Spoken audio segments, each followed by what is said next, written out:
Let's mic देश का मिजाज east.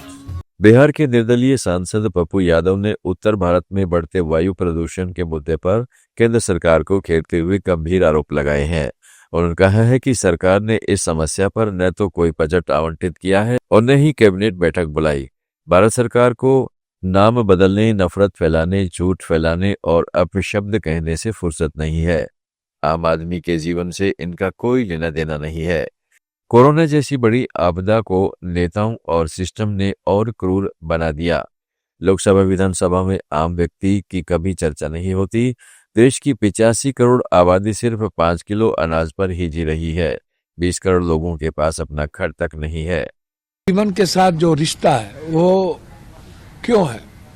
God guide by nature and nature guide by God. Why? ये प्रकृति को बचाने की जो तैयारी है अपने जानवरों से, चीजों को लेकर के, इसीलिए ना कि हमारा जो लाइफ है वो बैलेंस रहे। पश्चिमी बंगाल के भाजपा नेता दिलीप घोष ने बांग्लादेश के मौजूदा हालात पर चिंता जताई है। उन्होंने मेदिनीपुर में मीडिया से बातचीत में कहा है कि बांग्लादेश में जो कुछ हो रहा है वह ठीक नहीं है। घोष ने आरोप लगाया कि भारत के विरोध के जरिए वहां की राजनीति को चमकाने की कोशिश की जा रही है और यह सब चुनाव टालने के मकसद से किया जा रहा है। उन्होंने कहा है कि बांग्लादेश की संस्कृति और अर्थव्यवस्था दोनों बिगड़ती जा रही है। घोष ने उम्मीद जताई कि वहां जल्द से जल्द चुनाव हो और एक स्थिर सरकार बने ताकि देश फिर से विकास की राह पर लौट सके। अब जो उत्पातियां हैं, उत्पात कर रहे हैं और वहां का बर्बाद कर रहे हैं। बांग्लादेश का कल्चर से लेकर के इकोनॉमी सब बर्बाद हो रही है। लोग त्राही कर रहे हैं, लोग विरोध करना भी शुरू कर दिए हैं। केवल भारत विरोध करके पाकिस्तान, बांग्लादेश का अस्तित्व नहीं बच सकता है और एक साल में उनका इकोनॉमी से लेकर सारा कुछ बर्बाद हुआ है। और इसी मौके में कुछ बदमाश लोग हैं जो वहाँ के संख्यालघु हिंदुओं के ऊपर अत्याचार करना, लूटपाट करना, ये भी कर रहे हैं।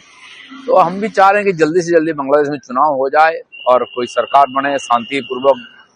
बांग्लादेश में जारी अशांति और हिंसा को पश्चिमी बंगाल से जोड़ने वाला भाजपा आईटी सेल प्रमुख अमित मालवीय के ट्वीट पर झारखंड कांग्रेस के नेता राकेश सिन्हा ने कड़ा विरोध जताया है। उन्होंने रांची में मीडिया से बातचीत में कहा है कि बंगाल हिंदुस्तान का गर्व है। बंगाल का जो इतिहास है वो भारत की अस्मिता का इतिहास है। उस इतिहास का यदि आप बांग्लादेश के आंदोलन से समझौता करके देखेंगे तो स्वाभाविक तौर पर यह गलत है।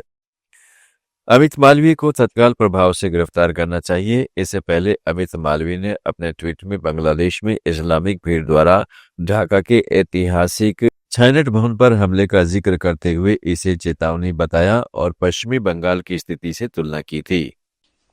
हिंदुस्तान का गर्व है बंगाल, और बंगाल का जो इतिहास है वो इतिहास मतलब भारत के अस्मिता का इतिहास है। और उस इतिहास को अगर आप बांग्लादेश के मूवमेंट से अगर आप ये कर रहे हो, समझौता कर रहे हो, तो स्वाभाविक तौर पे ये गलत है।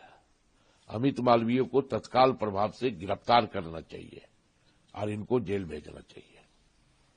ओडिशा के धौलीगिरी गैंगरेप मामले को लेकर यूथ कांग्रेस ने राजधानी भुवनेश्वर में बड़ा प्रदर्शन किया है।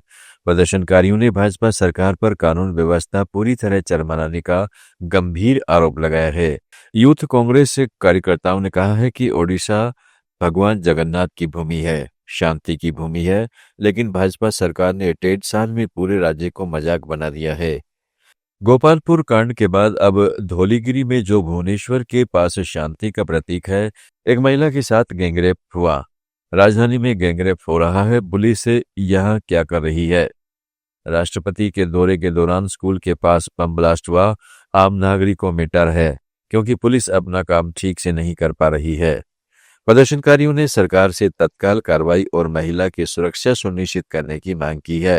विपक्ष का आरोप है कि भाजपा शासन में अपराध बढ़े हैं। पुलिस ने मामले में जांच तेज कर दी है। आप सुन रहे थे let's mic more than radio. Follow कीजिए हमें हमारे सोशल मीडिया प्लेटफॉर्म्स पर। आप सुन रहे थे let's mic more than radio.